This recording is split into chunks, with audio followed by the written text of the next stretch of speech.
Did someone say cheesy? This is one mystery Nate the Great is going to solve in a flash. In the town of Maplewood, people like their cheese. They like it on toast, they like it with macaroni.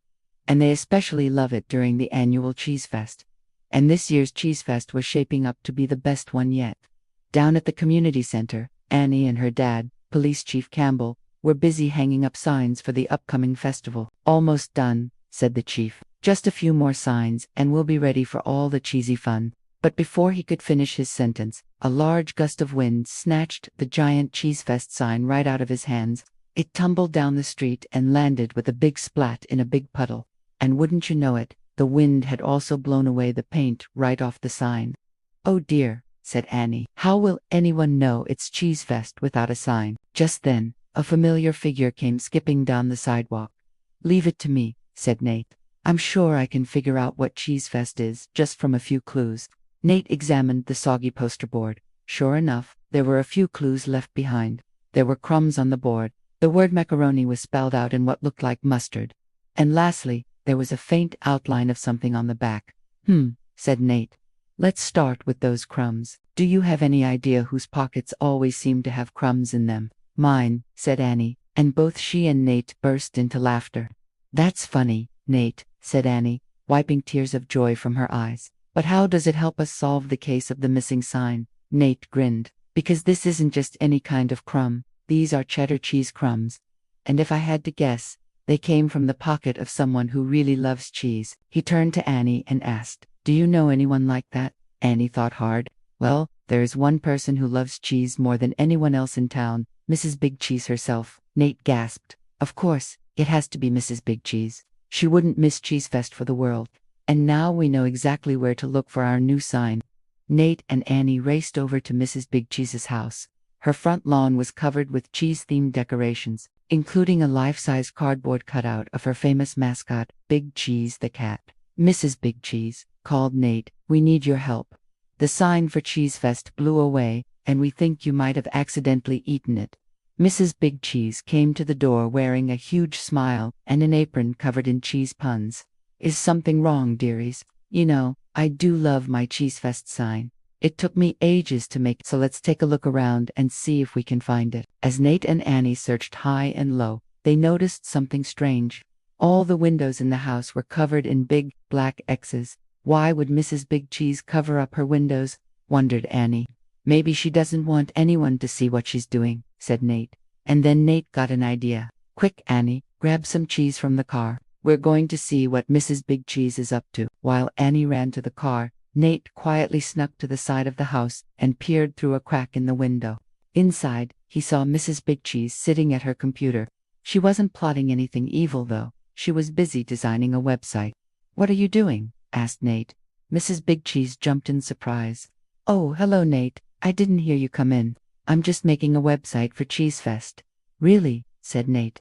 But you already made a sign for it. Why do you need a website?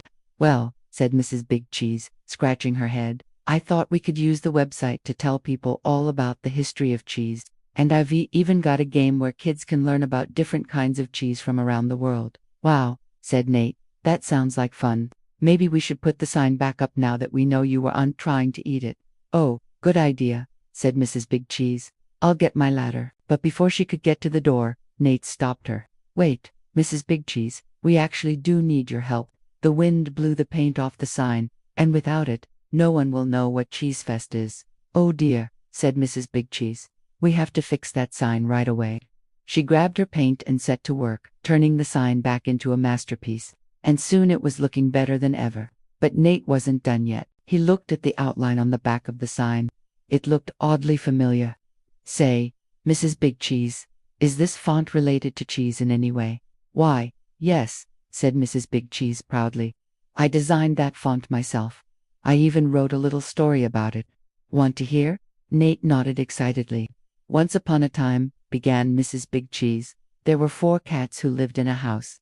They were the laziest cats in the world. They spent all day lounging around, taking naps, and eating cheese.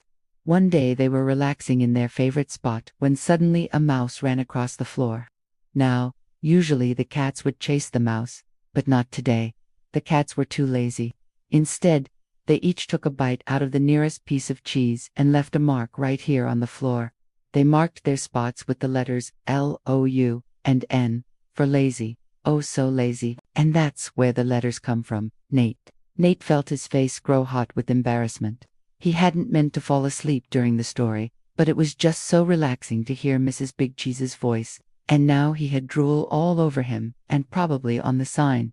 I'm sorry, Mrs. Big Cheese, he said, embarrassed. It's just that your story was so interesting. Oh, don't worry about it, dear, said Mrs. Big Cheese. It happens to the best of us. Besides, now we have a great excuse to test out my new cheese-scented air freshener. My assistant, Fink, just invented it. Says it smells like fresh cheddar.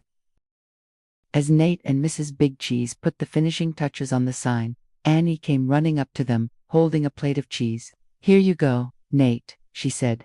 I brought you some real cheese to help you wake up. Thanks, Annie, said Nate. This mystery was really smelly, but luckily we solved it together. Teamwork makes the dream work, added Mrs. Big Cheese. Just then, the sound of sirens broke through the air. The chief stood in front of them, looking relieved. There you two are, he said. I was getting worried. We found the sign in the river, but without any paint, I didn't know what to do. Nate and Annie exchanged sheepish glances. Then they both started laughing. The rest of the day went by in a flash. Nate helped Mrs. Big Cheese serve cheese-flavored popcorn to all the kids at the festival. He even tried his hand at making macaroni and cheese sculptures. But his favorite part was helping Annie ride the Ferris wheel. As they soared above the festival, Nate knew he lived in the greatest town in the world. And even though solving mysteries was fun, there was nothing better than spending time with friends.